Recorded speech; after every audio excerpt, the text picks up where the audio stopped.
So today students we are going to start a new chapter जिसका नाम है accounts में गुडविल। नो डाउट आपने तो ये चैप्टर क्लियर करके रख दिया होगा और आपको सब सम्स के आंसर्स भी आ गए होंगे, आपके सब सम्स क्लियर भी हो गए होंगे। बट आज जिस तरह से हम करने वाले हैं वो कुछ कॉन्सेप्चुअली करने वाले कि एक्चुअली गुडविल है क्या। ओके आज हम जो सर करने वाले हैं इसको हमको हमारे माइंड में नहीं, इसको हमको हमारे बॉडी के अंदर पूरा उतारना है स्टूडेंट्स। हमको इसके अंदर माइंड के अंदर नहीं उतारना है, इसको हमको हमारे पूरे बॉडी के अंदर उतारना है। सो अब ये चैप्टर गुडविल एक चैप्टर है क्या। सपोज अगर मैं क्लास में बैठा और आपको मैंने आपको क्वेश्चन पूछा कि what is the meaning of goodwill. Okay एक स्टूडेंट खड़ा होगा बोलेगा कि ओके सर गुडविल मतलब एक फॉर्म की गुड इमेज। बोला ओके राइट है। फिर मैंने क्वेश्चन पूछा कि और कोई, किसने और दूसरे ने खड़ा होकर बोला कि सर गुडविल मतलब रेपुटेशन ऑफ अ फॉर्म। बोला ओके राइट है। किसी बोला okay okay okay sir okay okay sir मैंने 11th में पढ़ा था कहीं पे कि एक बैलेंस शीट है और बैलेंस शीट के अंदर एक एसेट्स होता है, एसेट्स के अंदर हम लिखते हैं goodwill, that is an intangible asset जिसको हम देख नहीं सकते, छू नहीं सकते, पर वो उससे बिजनेस का वैल्यू बढ़ता है, उसको बोलते हैं गुडविल। बोला ओके ये आपका जो नॉलेज है वो एक बुक के हिसाब से आप एकदम सही बोल रहे हो कि गुडविल इसी को बोलते हैं और यही गुडविल है। बट स्टूडेंट्स कॉन्सेप्चुअली क्या ये गुडविल है, तो एक्चुअली गुडविल है क्या ये आज हम पढ़ेंगे कि एक्चुअली गुडविल है क्या, किस तरह से गुडविल का वैल्यूएशन होता है, कौन सी चीज कंसीडर की जाती है गुडविल के वैल्यूएशन के टाइम और कौन सी चीज नहीं करी जाती है, गुडविल के कितने मेथड्स हैं। आपने तो पढ़ लिया कि आपको पता है कि सिंपल एवरेज मेथड है, वेटेज एवरेज मेथड है, सुपर प्रॉफिट मेथड है, कैपिटलाइजेशन मेथड है। पर एक्चुअली सिंपल एवरेज मेथड कब अप्लाई करते हैं, वेटेज एवरेज मेथड कब अप्लाई करते हैं, क्यों वेटेज अप्लाई नहीं कराते, क्यों सिंपल करते हैं। सर बोल क्या बोलना क्या चाह रहे हो सर। यही चीज को समझने के लिए जो आज हम करने वाले हैं वो है हम गुडविल का चैप्टर। अच्छे से कॉन्सेप्चुअली अगर हम इसको समझ लेंगे तो फिर हमारे लिए गुडविल का चैप्टर उससे भी इजी हो जाएगा। सो इसके लिए मैंने एक डायग्राम ड्रॉ करके रखा है बोर्ड पे, जिसमें आपको टोटल 4 फर्म दिख रही है, जो फर्म्स के मैंने कुछ प्रॉफिट लिख के रखे हुए है। आप समझ लो कि आपने देखा होगा कहीं पे भी कि अगर आपके कोई एरिया में आप देख रहे हो कि कोई एरिया में अगर ज्वेलरी की शॉप है तो सब पूरी ज्वेलरी की शॉप ही होती है, उस एरिया स्पेसिफाइड होता है कि ज्वेलरी की शॉप मतलब ज्वेलरी की शॉप। अगर हम माणिक चौक की बात करें तो वहां पे हम देखते हैं कि पूरा ज्वेलरी का शॉप है। अगर हम रात को अगर माणिक चौक पे जाते हैं और देखते हैं तो अरे यार पूरा पिज्जा एंड वो दैट फास्ट फूड वाला पूरा प्रोसेस चालू होता है, मतलब वो पूरा फास्ट फूड वाला ही शॉप होता है। ओके तो हमने जो एक लाइन ऑफ बिजनेस लिया हुआ है सेम लाइन ऑफ बिजनेस लिया हुआ है, वो लाइन ऑफ बिजनेस है स्वीट बिजनेस। ओके सो हमने 4 शॉप लिए हमारे डायग्राम में, shop number 1, shop number 2, shop number 3, shop number 4। अब 4 जो शॉप है स्टूडेंट्स, ओके अब यहां पे आप देखो कि 4 शॉप है। अब जानते होंगे कि आप कहीं अगर सपोज आप कभी कोई स्टेट में आप जो स्टेट में रहते हो और कोई बाहर आप स्टेट में घूमने जाते हो तो आपकी मम्मी या मौसी या दादा दादी बोलते होंगे अरे वहां जा रहा है तो बेटा वो जरूर उसके वाले का ये जरूर खा के आना। अगर आप कोलकाता जा रहे हो तो वो रसगुल्ला जरूर इसका खा के आना। मतलब एक नाम स्पेसिफाइड होता है ना कि अगर आप वहां जा रहे हो तो टेस्ट करके ही आना। तो उसी तरह से हमने क्या किया, हमने आपको कॉन्सेप्ट समझाने के लिए हमने क्या किया, 4 शॉप ले ली है। ये 4 शॉप एक सेम लाइन ऑफ बिजनेस में चल रही है, सबका बिजनेस एक ही ऑपरेट कर रही है, वो बिजनेस ऑपरेट कर रही है that is a sweet shop. Okay अब आप देख रहे हो कि एक शॉप है जो पूरे फर्म में उसकी प्रॉफिट हो रही है 5 लाख रुपीज। कितनी प्रॉफिट हो रही है स्टूडेंट, 5 लाख रुपीज। दूसरी जो फर्म है, अब ये फर्म समझ लो 10 से 15 साल या 20 साल से होगी तो इसलिए इसका काफी अच्छा एक स्ट्रॉन्ग कस्टमर बेस्ड रिलेशनशिप होगा, काफी अच्छा गुड रेपुटेशन होगा, जिसके कारण काफी अच्छा टेस्ट होगा। जो टेस्ट और प्रेफरेंस हमने पढ़ा डिमांड में, सो काफी अच्छा टेस्ट होगा तो क्या होगा कि किसी को टेस्ट जज किया है तो फिर सीधी बात है वो अपना प्रेफरेंस चेंज नहीं करेगा, टेस्ट चेंज नहीं करेगा, वो वहीं स्टक रहेगा। सेकेंड जो बिजनेस है वो बिजनेस सेकेंड जो शॉप है वो अर्न कर रही है 3 लाख का प्रॉफिट, थर्ड जो अर्न करी वो 2 लाख का प्रॉफिट, और जो फोर्थ बिजनेस है जो अभी एक्चुअली कुछ 2 साल के अंदर ही 2 साल से ही बिजनेस फर्म में ऑपरेट होना स्टार्ट हुई है। सो अब सीधी बात है इसकी प्रॉफिट तो यूजुअली अगर 15-20 साल से अगर कोई फर्म कमा रही होगी तो उससे तो कम ही होगा, उससे उसका प्रॉफिट कम ही होगा। सो हम यहाँ पे देख रहे हैं कि एक नया फर्म ओपन हुआ है जो 1 या 2 साल से ही मिठाई की दुकान ओपन हुई है। अब सीधी बात है इसके पास वो कस्टमर आएंगे जो शायद ये दुकानों को नहीं जानते होंगे, शायद ये शॉप्स को नहीं जानते होंगे और घूमते फिरते आए होंगे तो इसके मिठाई टेस्ट की होगी। अब इसकी जो प्रॉफिट है आप देख रहे हो कि इसका प्रॉफिट ₹1 लाख है। अब हम देखें, अब एक हम लाइन अगर ड्रॉ कर दे तो हम देख रहे कि जो 1 लाख जो प्रॉफिट है जो actually ordinary course of business में जो कमा रहा है वो कितना कमा रहा है, वो एक्चुअली कमा रहा है 1 lakh rupees, that is known as what, normal profit. अब हम जब ये सब देख रहे हैं यहां पे आप देखिए, हम इसको देते हैं शॉप नंबर 1, शॉप नंबर 2,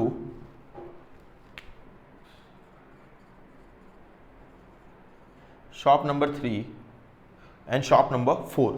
अब हम ये देख रहे हैं कि यार जो शॉप ए है वो ऑर्डिनरी कोर्स ऑफ बिजनेस में बिजनेस चला के 1 लाख रुपीस का प्रॉफिट कमा रहा है, लेकिन जो बाकी की 3 शॉप है वो उसके मुकाबले काफी ज्यादा कमा रही है, 2 लाख, 3 लाख, 5 लाख, मतलब कुछ गैप आपको दिख रहा है। हमने लाइन ड्रॉ कर दी और उसके ऊपर वो प्रॉफिट कमा रही है, उस मतलब ये कुछ एक्स्ट्रा प्रॉफिट कमा रही है जो ये नहीं कमा पा रहा, उसके मुकाबले ये तीनों कुछ एक्स्ट्रा प्रॉफिट कमा रहे हैं। तो ये एक्स्ट्रा प्रॉफिट क्यों कमा रहे होंगे? तो सीधी बात है स्टूडेंट्स, अगर वो इतने साल से बिजनेस के अंदर एंगेज है तो सीधी बात है अब उसके कुछ एडवांटेजेस होगा। उसके पास क्या क्या एडवांटेजेस होगा? पहला तो उसने एक गुड रेपुटेशन बिल्डअप कर लिया होगा। बहुत सालों से अगर बिजनेस ऑपरेट कर रहा है तो सीधी बात है कि सर उससे काफी अच्छे से अपने मार्केट को कवर कर लिया होगा, गुड रेपुटेशन बिल्डअप कर लिया होगा, रिकॉग्निशन उसको मिल गया होगा। रिकॉग्निशन मैंने आपको बोला कि समझ लो आप कहीं जा रहे हो तो आपकी मम्मी या मौसी या दादी बोलेगी अरे यार बेटा अगर वहां जाएगा तो उसकी मिठाई जरूर टेस्ट कर लेना, नहीं तो वहां अगर मिठाई तूने टेस्ट नहीं की तो घूमने ही क्यों गया, ऐसा आपको बोलते होंगे, मम्मी इमोशनली बोलते होंगे। सो रिकॉग्निशन से अच्छी कमा ली है। थर्ड जो है उसने एक अच्छा, ये तीनों शॉप ने एक कस्टमर बेस ले लिया होगा कि यार कस्टमर बेस मतलब कि सीधी बात है लॉयल्टी ऑफ कस्टमर। अब सीधी बात है कस्टमर लॉयल हो गए, नहीं मुझे खाना है मिठाई तो मुझे इसी शॉप की खानी, स्पेसिफाइड इसी शॉप की यही मिठाई खानी है, मतलब उसने एक अच्छा कस्टमर बेस दे लिया होगा। उसके पास हम बोल सकते हैं कि अच्छा लोकेशन भी होगा। लोकेशन तो नो डाउट सबका सेम ही होगा, पर बोल सकते हैं कि वो मार्केट के सबसे नजदीक, मतलब जैसे जैसे मार्केट ओपन स्टार्ट हो रहा है वो सबसे पहली दुकान ही उसकी है, तो बोल सकते हैं उसका लोकेशन अच्छा होगा। और एक और जो चीज है वो अगर उसने करके रखी होगी शायद वो होगी कि उसने एक शायद नहीं कंफर्म उसने एक गुड रिलेशनशिप विद कस्टमर बना के रखा होगा कि जैसे ही अगर सपोज अगर हम जाते भी हैं तो उसको पता होगा वो कि आज ये 100 ग्राम ये लेगा, 100 ग्राम ये लेगा, ये 200 ग्राम ये लेगा, 500 ग्राम लेगा, मतलब उससे एक एक्चुअली अच्छे से कस्टमर रिलेशनशिप बना के रखा हुआ है। तो ये एडवांटेजेस हैं जो ये 3 फर्म को मिल रहा है as compare to this firm. अब ये फर्म कितना प्रॉफिट अर्न कर रहा है? वो प्रॉफिट अर्न कर रहा है ₹1 लाख रुपीज स्टूडेंट। अब ये जो 1 लाख है ये ऑर्डिनरी बिजनेस का एक प्रॉफिट है, that is known as what, normal profit. और उसके ऊपर आप देख रहे हो कि ये लोग जो कमा रहे हैं वो कुछ एक्स्ट्रा प्रॉफिट कमा रहे हैं। तो आप पूछोगे सर ये एक्स्ट्रा प्रॉफिट एक्चुअली है क्या? तो स्टूडेंट इसको अकाउंट्स के टर्म्स में हम बोलते हैं, इसको अकाउंट्स के टर्म्स में हम बोलते हैं super profit. Normal course of business में जो अर्न करा जा रहा है वो तो 1 लाख रुपीस है, पर ये लोग उससे कुछ ऊपर कमा रहे हैं, दैट इज एक्स्ट्रा प्रॉफिट। और एक्स्ट्रा प्रॉफिट को हमारे बिजनेस में बोलते हैं, हमारे अकाउंट्स की लैंग्वेज में बोलते हैं students, that is what, that is nothing else, that is what, super profit. Okay, मतलब कि ये जो फर्म ज्यादा कमा रही है, ये जो फर्म जो एक्स्ट्रा प्रॉफिट कमा रही है, ये क्यों कमा रही होगी? ये और कुछ नहीं स्टूडेंट्स, ये उसकी एक गुड इमेज मार्केट के अंदर है, जिसी को हम बोलते हैं, ये आप नोट डाउन कर लीजिए, जिसको ही हम बोलते हैं, जिसको आप बोलते हो आपके टर्मिनोलॉजीज में गुडविल। इसी को आप क्या बोलते हो स्टूडेंट्स? इसी को आप बोलते हो गुडविल। सो आप क्या बोलोगे सर? गुडविल क्या है? आप बोलोगे sir goodwill is an intangible asset. क्या बोलोगे स्टूडेंट्स? कि गुडविल एक इनटेंजिबल एसेट जिसको देख नहीं सकते, छू नहीं सकते, which helps the business to earn, which helps the business, goodwill is an intangible asset which helps the business to earn extra profit। यही तो हमने देखा, इनकी एक काफी अच्छी इमेज है मार्केट में जिसके कारण ये कुछ एक्स्ट्रा प्रॉफिट कमा रहे हैं स्टूडेंट्स। अब यही एक्स्ट्रा प्रॉफिट क्या है? इनका गुडविल है। क्या है गुडविल? कि goodwill is an intangible asset which helps the firm to earn extra profit. ये आप अपने लैंग्वेज में यूज करोगे स्टूडेंट्स। आप बोलोगे सर ये 12th के लैंग्वेज है, आप इसको क्या बोलोगे स्टूडेंट्स? इसको एक्स्ट्रा प्रॉफिट बोलोगे, पर मैं इसको एक्स्ट्रा प्रॉफिट नहीं बोलूंगा, मैं इसको बोलूंगा students future excess earning capacity. Yes, ये हमने कुछ नया चीज ऐड किया, कॉन्सेप्चुअली बेस। हमने पहले ही वीडियो बोला था कि हम जो पढ़ेंगे वो कॉन्सेप्चुअली ही होगा। सो ये कुछ कॉन्सेप्चुअली बात हुई। आप बोल रहे हो इसको एक्स्ट्रा प्रॉफिट, मैं बोल रहा हूं नहीं एक्स्ट्रा प्रॉफिट तो है, मानते हैं ना आपके लैंग्वेज में कि एक्स्ट्रा प्रॉफिट है स्टूडेंट्स, पर इसको हम थोड़ा हटके थोड़ा अच्छे से ऊपर से पढ़ रहे हैं तो हम ये देख रहे हैं कि ये कुछ एक फ्यूचर एक्सेस अर्निंग कैपेसिटी है। फ्यूचर एक्सेस अर्निंग कैपेसिटी, मतलब कि अगर आप बात करो आगे के 5 साल में भी, तो इसके पास एक अच्छा कैपेसिटी है कि फ्यूचर में भी ये ऐसा ही अर्न कर सकता है प्रॉफिट। अभी तो कर रहा है, पर फ्यूचर में भी ये उसके ऊपर प्रॉफिट कमा सकता है। तो एक्स्ट्रा प्रॉफिट को हमने क्या नाम दे दिया? Future excess earning capacity students. Okay, मतलब मैं ऐसा बोल सकता हूं स्टूडेंट्स, ओके ये हमारा हो गया डन। सो मैं ऐसा आपको बोल सकता हूं कि जो प्रॉफिट अर्न कर रहे हैं हम, जो प्रॉफिट हम अर्न कर रहे हैं वो ग्रेटर हो नॉर्मल प्रॉफिट से। जो प्रॉफिट हम अर्न कर रहे हैं वो ग्रेटर हो नॉर्मल प्रॉफिट से, तो उसी को हम क्या बोलते हैं स्टूडेंट? उसी को हम बोलते हैं सुपर प्रॉफिट। क्या बोलते हैं स्टूडेंट? हम सुपर प्रॉफिट। अगर मैं इनको कंपेयर करूं तो इसको 1 लाख रुपीस ये ज्यादा कमा रहा है इसका नॉर्मल प्रॉफिट से, तो इसको ही हम क्या बोलते हैं स्टूडेंट? इसी को हम बोलते हैं सुपर प्रॉफिट। तो आपको ये एक्चुअली कॉन्सेप्ट पता चल गया होगा कि what is the meaning of normal profit. जो एक ऑर्डिनरी बिजनेस कमा रही है, ऑपरेट कर रही है और उससे सर्वाइव कर रही है, पर जो उससे ऊपर जो कमा रहा है, जो उससे ऊपर जो कमा रहा है, उसको क्या बोलते हैं? Extra profit. एक्स्ट्रा प्रॉफिट को हमने नया टर्मिनोलॉजी का नाम क्या दे दिया? फ्यूचर एक्सेस अर्निंग कैपेसिटी के फ्यूचर में भी वो इतना ही कमाने वाला है। और हमने एक और टर्म यूज कर लिया कि profit earn is greater than normal profit. उसी को हम क्या बोलते हैं? उसी को हम बोलते हैं स्टूडेंट, उसी को हम बोलते हैं सुपर प्रॉफिट। आप नोट डाउन कर सकते हो ये चीज।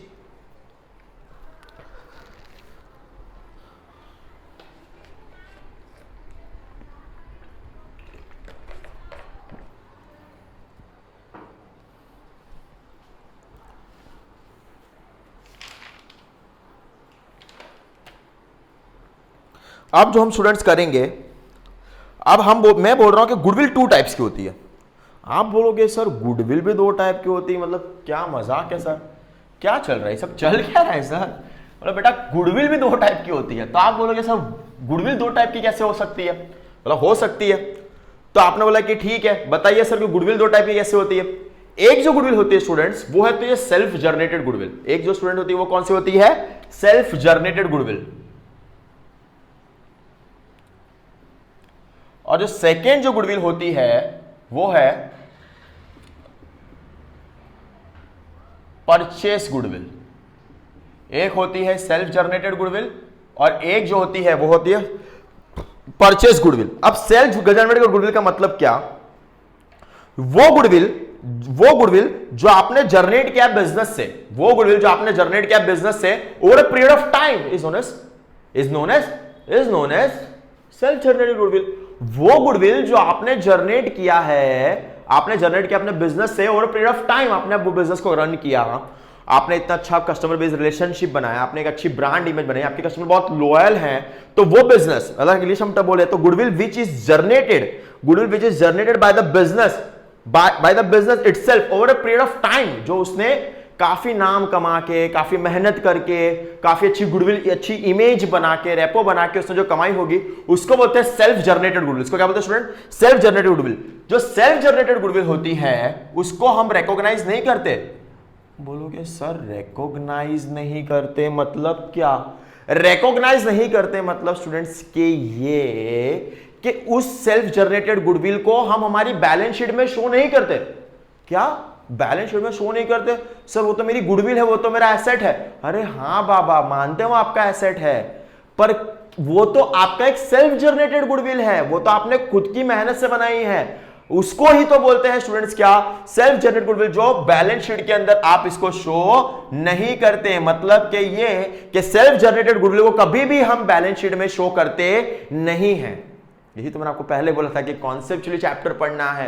2 टाइप के गुडविल है students, one is that self generated goodwill और अदर जो गुडविल है that is known as purchase goodwill. Self generated goodwill वो है जो हम बिजनेस को ऑपरेट कर करके हमने पीरियड ऑफ टाइम से कमाया है, that is known as self generated goodwill. अब मुझे थोड़ी पता होगी कि मेरी वैल्यू 5 लाख रुपीस है, ये 10 लाख रुपीस है, ये 15 है, या 20 लाख है, वो तो मैंने अर्न की है, वो तो मुझे पता ही नहीं है अभी कि मेरी एक्चुअल वैल्यू क्या है। हाँ मुझे ये पता है कि बस इतने साल से, मेरा 30 साल से बिजनेस चल रहा है, मैं काफी अच्छे से ऑपरेट कर रहा हूं, मैं काफी अच्छे से अर्न कर रहा हूं, बट मुझे मेरी खुद की गुडविल पता नहीं होगी ना स्टूडेंट्स। मार्केट में थोड़ी ना मेरी गुडविल की वैल्यू निकलनी स्टार्ट हो जाएगी। So that is known as self generated goodwill. अब एक जो गुडविल है जो हम बोल रहे हैं वो है परचेज गुडविल। अब आप बोलोगे sir what is the meaning of purchase goodwill, वो हम देखते हैं कि परचेज गुडविल क्या होता है। पर उससे पहले स्टूडेंट्स कि परचेज जो गुडविल होता है, परचेज गुडविल क्या होता है पहले हम वो देख लेते हैं। परचेज गुडविल मतलब क्या होता है, purchase whenever you acquire or purchase, whenever you acquire or purchase the business, purchase the business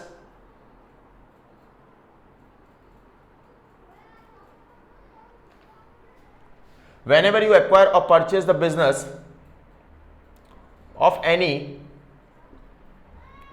another firm is known as purchase goodwill। मतलब सर ये समझ नहीं आया सर, ये क्या बोलना चाह रहे हो आप। एक बोल रहे हो सेल्फ जनरेटेड गुडविल है जो हमने इतने पीरियड ऑफ टाइम से कमाया है और वो हमारा गुडविल है, पर उस गुडविल को हम बैलेंस शीट के अंदर शो नहीं करते। और एक आप गुडविल बोल रहे हो जो परचेज गुडविल है। हाँ सुनो, परचेज गुडविल ना, परचेज गुडविल मतलब क्या, आपने किसी बिजनेस को एक्वायर किया है या बिजनेस को परचेज किया है और उस बिजनेस को परचेज करने के टाइम आपने कुछ एक्स्ट्रा अमाउंट पे की है, that is known as what student, that is known as what student, purchase goodwill. हम देखेंगे इसके बारे में। As per the accounting standard 26, as per the accounting standard 26, as per the accounting standard 26, purchase goodwill is shown, purchase goodwill is shown in your balance sheet, purchase goodwill is shown in your balance sheet. Purchase goodwill का हम अभी इसके बाद ही हम topic अच्छे से करने वाले बोर्ड पे, पर पहले आप इतना समझ लीजिए परचेज गुडविल होता क्या है। परचेज गुडविल मतलब वो गुडविल जो आपने एक्वायर या परचेज की है किसी के बिजनेस को, और उसके लिए आपने उसके अमाउंट पे कुछ एक्स्ट्रा अमाउंट पे किया है, that is known as what, purchase goodwill. और purchase goodwill as per the accounting 26 you will show its value in its balance sheet. क्यों रीजन, क्यों आप इसको बैलेंस शीट में शो कर, अरे बाबा आपने उसके लिए एक्स्ट्रा पेमेंट किया है। अगर आपने उसके लिए कुछ एक्स्ट्रा पेमेंट किया है तो ऑब्वियसली आप भी तो किसी, अगर आप बिजनेस को बेचोगे तो आप भी तो उससे पेमेंट लोगे, तो उसके लिए आपको शो तो करना पड़ेगा कि आपने एक्स्ट्रा पैसा किस चीज के लिए पे किया है, that is nothing else but goodwill. So पहले आप इतना लिख लीजिए।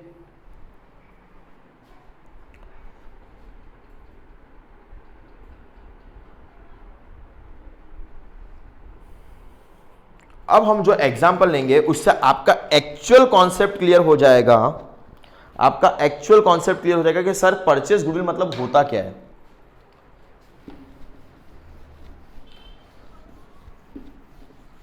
इससे आपका एक्चुअल कॉन्सेप्ट क्लियर हो जाएगा।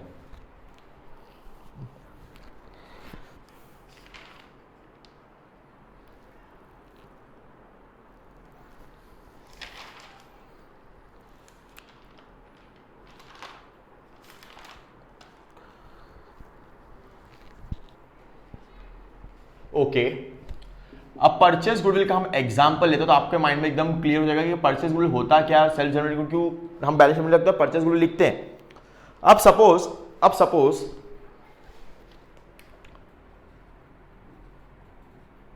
ये मिस्टर एक्स है,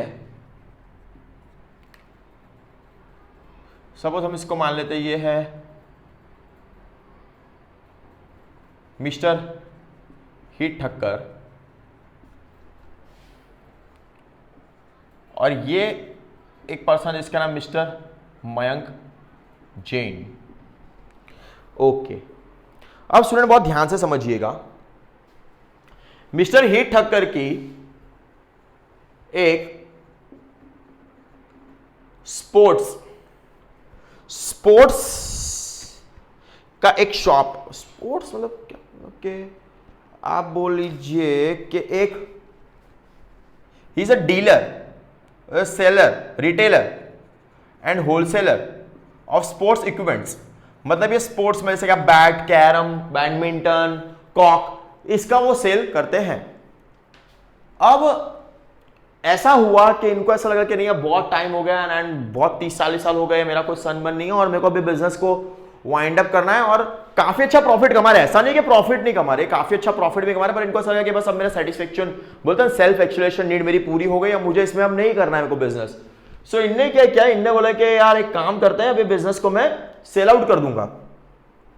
तो जैसे मिस्टर मयंक जैन ने देखा कि यार ऑलरेडी मैं अनएम्प्लॉयड हूं अभी और मेरे पास कुछ काम नहीं है, सो मुझे एक्चुअली कैसा बिजनेस चाहिए था जो कोई बिजनेस बंद कर रहा है और वो मतलब वो बिजनेस को वाइंड अप कर रहा है और मुझे वो बिजनेस का नाम चाहिए था। Okay done.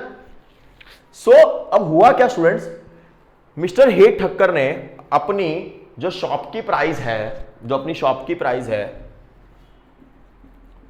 वो 35 लाख रुपीस रखी थी। कितनी रखी थी स्टूडेंट? 35 लाख।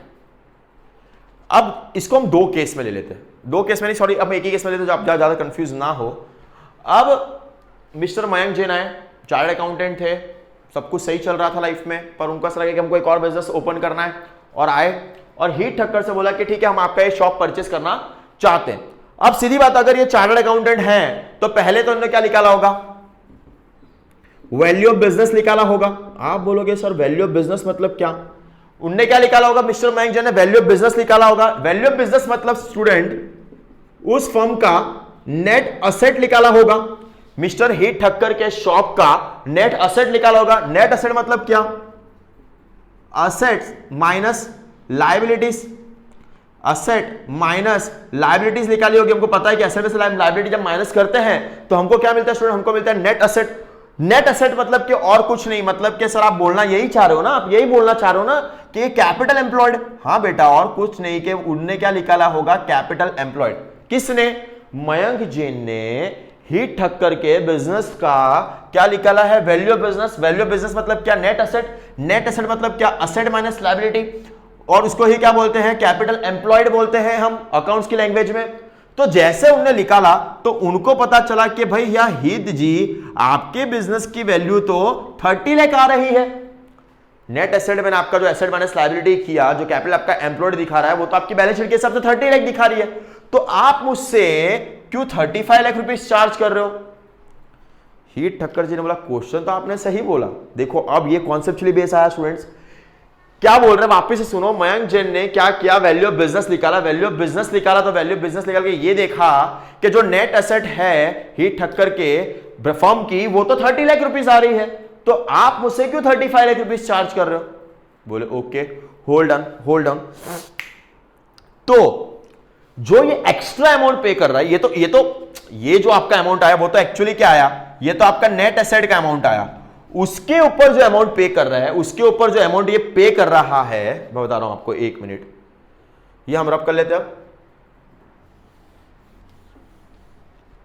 आपको क्लियरली दिख रहा है कि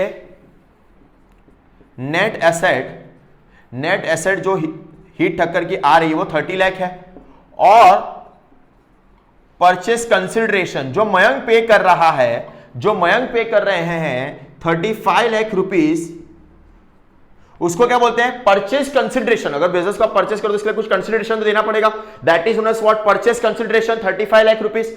तो जो 5 लाख का डिफरेंस आ रहा है स्टूडेंट्स, इसको हम बोलते हैं गुडविल। इसी को हम क्या बोलते हैं स्टूडेंट्स? गुडविल। हमने देखिए पूरा कैलकुलेशन अच्छे से निकाल लिया है कि जब हम परचेज कंसिडरेशन में से नेट एसेट माइनस करते हैं तो हमको जो वैल्यू मिलती है स्टूडेंट, जो डिफरेंस अमाउंट मिलता है, वही हमको क्या मिलता है? गुडविल। मैंने थोड़ा आगे पीछे लिख लिया, आप समझ जाइएगा। परचेज कंसिडरेशन, जितनी परचेज कंसिडरेशन जो मयंक पे कर रहा है हीट ठक्कर के बिजनेस को परचेज करने के लिए, वो है 35 lakh rupees. Actually net asset कितना आ रहा है हीट ठक्कर की फर्म का? 30 लाख रुपीस। तो जो डिफरेंस अमाउंट आ रहा है स्टूडेंट, उसको 5 लाख को हम क्या बोलते हैं? गुडविल बोलते हैं। क्या बोलते हैं स्टूडेंट? इसको हम गुडविल बोलते हैं। पहले आप ये नोट डाउन कर लीजिए अच्छे से एकदम, फिर मैं इसके आगे और भी आपको कॉन्सेप्ट के बेस पे ले जाता हूं मैं।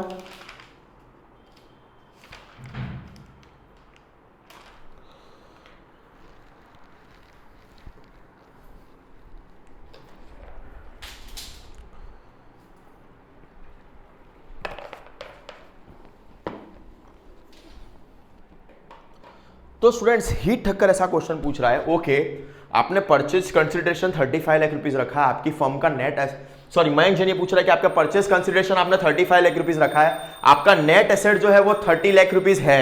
सो ये जो आपका डिफरेंस अमाउंट है 5 लाख रुपीस गुडविल की वैल्यू है, वो मैं क्यों पे करूं? मैं क्यों पे करूं? तो हीट ठक्कर भी स्टूडेंट कोई छोटे मोटे इंसान नहीं थे, वो भी एक बड़े खिलाड़ी थे। उनने भी अपना दिमाग लगाया, उनने बोला ओके आप बैठिए, मैं आपको इससे भी अच्छा एक टॉपिक समझाता हूं, आप बैठिए आराम से। अच्छे से कॉफी वॉफी उनको दी, नाश्ता वास्ता प्रोवाइड किया, फिर उनको बोला कि देखिए सर, मैंने अपना ये बिजनेस ऑपरेट किया था 2012 में, 2013,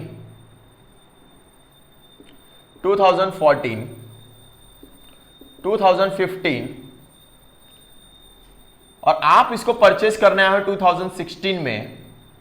ओके, मेरे फर्म की जो प्रॉफिट है वो 2012 में 2 लाख रुपीस थी, उसके बाद वो बढ़ के 2.5 हुई, उसके बाद वो बढ़ के 4 लाख हुई, उसके बाद वो बढ़ के 4.5 लाख हुई। और जब आप परचेस करने आए हो गुडविल, जब आप जो परचेस करने हो मेरे बिजनेस को 2016 में, तब मेरे फर्म की प्रॉफिट है 5 लाख रुपीस। तब मेरे फर्म की प्रॉफिट कितनी है स्टूडेंट्स? 5 लाख रुपीस है। बोर्ड पे आप इतना देख लीजिए, अच्छे से लिख लीजिए, वीडियो में आएगा। तब मेरे फर्म की प्रॉफिट कितनी दिख रही है स्टूडेंट? जब आप मेरे फर्म में बिजनेस से परचेस करने आए हो तो मेरा कितना दिख रहा है? 5 लाख। मतलब आप ये क्लियरली देख रहे हो मयंक जैन जी कि 2 लाख से मेरा प्रॉफिट 2.5 हुआ, 4 लाख हुआ, 4.5 हुआ और 5 लाख हुआ। मतलब कि मेरा प्रॉफिट तो बढ़ ही रहा है, मेरा प्रॉफिट तो बढ़ ही रहा है। ऐसा तो है नहीं कि मेरा बिजनेस तो लॉस में चल रहा था इसलिए मैं आपको बिजनेस बेच रहा हूं। मेरा तो एक ट्रेंड जो चल रहा है, जो एक ट्रेंड चल रहा है, जो आप देख रहे हो कि एक ट्रेंड चल रहा है। देखिए, अगर हम इसको ग्राफिकली बोले, पहला भी अच्छे से नोट डाउन कर लीजिए।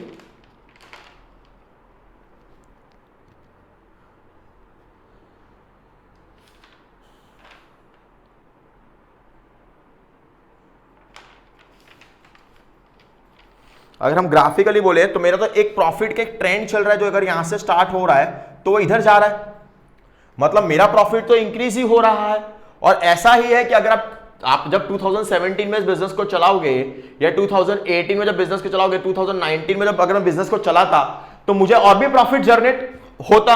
ऑब्वियस सी बात, अगर आप 2016 में से परचेज जो करने आए हो वहां तो मेरी प्रॉफिट 5 लाख रुपीस है, तो 2017, 18, 19 या 20 तक मैं अगर चलाता तो सीधी बात है मेरा प्रॉफिट तो इंक्रीज होता। वो प्रॉफिट का हिस्सा तो मैं ले नहीं रहा, वो प्रॉफिट का हिस्सा तो मैं नहीं ले रहा। जो मेरे पास प्रॉफिट, जो मैंने पास मेहनत की है, जो मेरे पास्ट बेस प्रॉफिट है, उसके बेस पे जो मुझे फ्यूचर में गेन होने वाला है वो तो मैं नहीं ले रहा आपसे, वो तो मैं नहीं ले रहा बिजनेस को, क्योंकि मैंने आपको बिजनेस को सेल कर रहा हूं। वो बिजनेस का एक्चुअली बेनिफिट किसको मिलने वाला है? ये जो मेरे फ्यूचर प्रॉफिट्स है वो तो किसको मिलने वाला है? वो तो आपको मिलने वाला है। इसी को स्टूडेंट्स बोलते हैं फ्यूचर मेंटेनेबल प्रॉफिट। क्या बोलते हैं students? Future maintainable profit. Future maintainable profit मतलब कि ये स्टूडेंट्स जो पास्ट में हिट ठक्कर ने जो फर्म में प्रॉफिट कमाया था, उसके बेस पे जो फ्यूचर बेनिफिट मिलने वाला है उसको बोलते हैं फ्यूचर मेंटेनेबल प्रॉफिट। मतलब हमारी अकाउंट्स की लैंग्वेज में, शॉर्ट लैंग्वेज बोलते हैं एफएमपी। क्या बोलते हैं स्टूडेंट्स को? हम एफएमपी बोलते हैं। वो एफएमपी तो वो सीधी बात है, वो फ्यूचर मेंटेनेबल प्रॉफिट तो किसको मिलने वाला है? वो आपको मिलने वाला है। मतलब ये सिंपल है कि उसके लिए तो आपको एक्स्ट्रा अमाउंट पे करने के लिए बोल रहा हूं। ओके, नो डाउट मेरा फर्म का net asset was 30 lakh, but जो फ्यूचर जो मेंटेनेबल प्रॉफिट मैंने किया है वो तो आप अर्न कर लो, उसका बेनिफिट तो आपको मिलने वाला है। तो अगर आप परचेस कंसिडरेशन 35 लाख रुपीस दे रहे हो तो मतलब जो 5 लाख एक्स्ट्रा दे रहे हो ये तो मेरा फ्यूचर मेंटेनेबल प्रॉफिट है, जो मैं कमाने वाला था अभी तो, लेकिन उसका बेनिफिट आपको मिलने वाला है। इसी को बोलते हैं स्टूडेंट, जो डिफरेंस अमाउंट है उसी को हम बोलते हैं 5 lakh rupees is your goodwill amount. This is your what? Goodwill amount. और अब आप यहां पे क्लियरली ये समझ गए, मैंने आपको बोला था अक्वायर अ बिजनेस मतलब कि परचेस गुडविल मतलब क्या? व्हेन यू आर अक्वायरिंग और परचेसिंग एनी बिजनेस, तो आप उसके जो एक्स्ट्रा अमाउंट पे करो उसको बोलते हैं गुडविल, और उसको आप शो करते हैं बैलेंस शीट में। ऑब्वियस सी बात है, आपने जो 5 लाख रुपए जो डिफरेंस अमाउंट है वो आप उसको कहां शो करोगे? बैलेंस शीट में शो करोगे as per the accounting standard 26। So इसी कॉन्सेप्ट को बोलते हैं स्टूडेंट्स गुडविल। क्या बोलते हैं स्टूडेंट्स? गुडविल। और only and only purchase goodwill are shown, not the self generated goodwill are shown in the balance sheet. और वो हमने प्रूव कर लिया कि क्यों हम परचेज गुडविल को ही शो करते हैं। और क्या होता है एफएमपी स्टूडेंट? बहुत इंपॉर्टेंट पॉइंट ये था कि future maintainable profit, past profit के बेस पर मिस्टर हिट ठक्कर ने यह अनुमान लगाया कि 2017, 2018, 2019 में मेरा बिजनेस तो कुछ अर्न करने वाला था, और वो जो चीज अर्न करने वाला था सीधी बात उसको तो आपको कॉम्पनसेट करके मुझे देना ही पड़ेगा। ऐसा तो नहीं कि मेरा बिजनेस लॉस में चल रहा है। तो उसके ही जो उसने एक्स्ट्रा अमाउंट लिया है वही और कुछ नहीं स्टूडेंट, वो हमारा क्या है, वो हमारा डिफरेंस है गुडविल का value, that is net purchase consideration. जो परचेस कंसिडरेशन 35 लाख रुपीस देने के लिए मयंक जैन रेडी थे, उसमें से हमने जो माइनस किया हित ठक्कर जी का फर्म का नेट असेट जिसको बोलते हैं कैपिटल एम्प्लॉयड, और जो डिफरेंस आया वही हमारा स्टूडेंट हमको क्या जनरेट करके मिलके गया, हमको हमारा गुडविल की वैल्यू हमने डिटरमाइन उसके बेस पे हमने की है। ओके, सो मैंने इस चीज को, मैंने इस क्राइटेरिया को, मतलब गुडविल के डिटरमिनेंट्स को मैंने 4 क्राइटेरिया में डिवाइड कर लिया। आज हम 4 क्राइटेरिया को डिवाइड कर रहा है, उसमें से हम एक क्राइटेरिया में कंप्लीट कर लेंगे जिसको बोलते हैं डिटरमिनेंट्स ऑफ गुडविल। हमने गुडविल को 3 डिटरमिनेंट्स पर डिवाइड कर लिया है। एक हमने अभी पढ़ लिया, that is FMP, future maintainable profit. Second that is capital employed, इसके बारे में हम नेक्स्ट लेक्चर में देखेंगे। और थर्ड है NRR, मतलब के नॉर्मल रेट ऑफ रिटर्न। ये 3 डिटरमिनेंट्स जो गुडविल के होते हैं, ये आपने नहीं देखा होगा, ये कॉन्सेप्चुअली बता रहा हूं मैं स्टूडेंट्स आपको कि 3 गुडविल के डिटरमिनेंट्स होते हैं। एक है फ्यूचर मेंटेनेबल प्रॉफिट जो हमने देख लिया, एक है कैपिटल एम्प्लॉयड, और तीसरा जो है वो है NRR जिसको बोलते हैं नॉर्मल रेट ऑफ रिटर्न। ये हम करेंगे हमारे नेक्स्ट लेक्चर में। सो अभी मैं FMP की बात कर रहे हैं। FMP मतलब क्या स्टूडेंट्स, हमने देख लिया। हम क्या इसमें कंसीडर करते हैं, इसमें हम कंसीडर करते हैं पास प्रॉफिट्स को। तो अगर फ्यूचर का हमको प्रॉफिट निकालना है तो इसको हम किसको कंसीडर करते हैं, पास प्रॉफिट को। अभी मैं फिलहाल के लिए रब कर रहा हूं और मैं आपको FMP की तरह लेके जा रहा हूं। FMP अगर हमको जनरेट करना है तो हमको किसको कंसीडर करना पड़ेगा, हमको स्टूडेंट करना पड़ेगा पास प्रॉफिट्स को। और पास प्रॉफिट कैसे निकलेगा, हमको एवरेज निकालना पड़ेगा ऑफ पास्ट ईयर प्रॉफिट, हमको एवरेज निकालना पड़ेगा। सीधी बात है, मैं अगर एवरेज निकालूंगा पास्ट ईयर प्रॉफिट का तो मुझे FMP मिलेगा।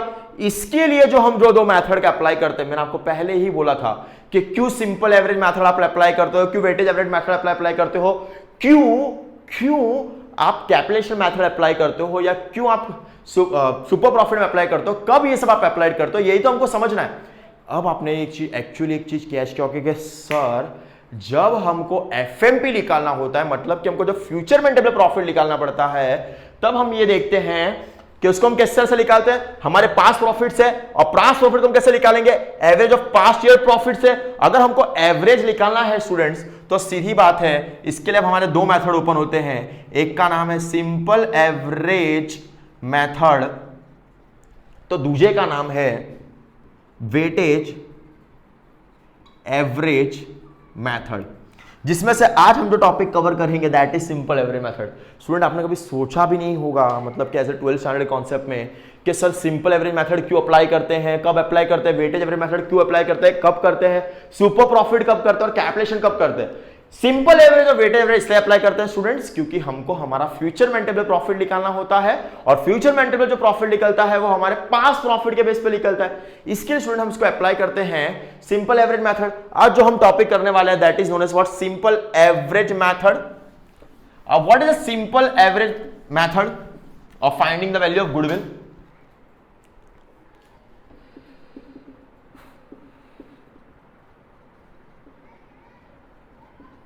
सिंपल एवरेज मेथड का मतलब है स्टूडेंट्स कि हम क्या करेंगे, हम पास्ट के सभी प्रॉफिट्स को प्लस करके हम डिवाइड कर देंगे कि कितने ईयर्स तक हमने प्रॉफिट कमाया है, तो उससे हमको एवरेज प्रॉफिट मिल जाएगा। स्टूडेंट्स क्या मिल जाएगा, हमको एवरेज प्रॉफिट हमको मिल जाएगा कि हमने एक्चुअली 5 साल में या 4 साल में कितना एवरेज प्रॉफिट कमाया। सपोज एक फर्म है, उसने पहले ईयर 50,000 अर्न किया, सेकेंड ईयर 30,000 अर्न किया, फिर 20,000 अर्न किया, फिर 30,000 अर्न किया, और फिर 20,000 अर्न किया, डिवाइड बाय 5, मतलब 80, 20, 1,50,000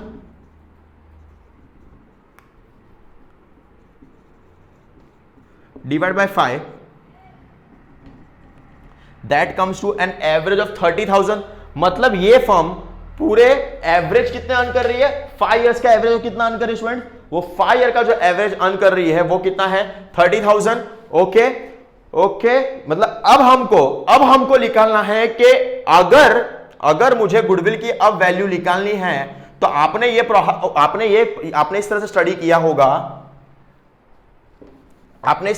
किया होगा कि गुडविल की जब आपको वैल्यू निकालनी है तो आप क्या कर रहे हो, एवरेज प्रॉफिट को मल्टीप्लाई करते थे number of year of purchase पर। क्या आपने अपने ये क्वेश्चन अपने माइंड से पूछा कि सर ये number of year of purchase का मतलब क्या है?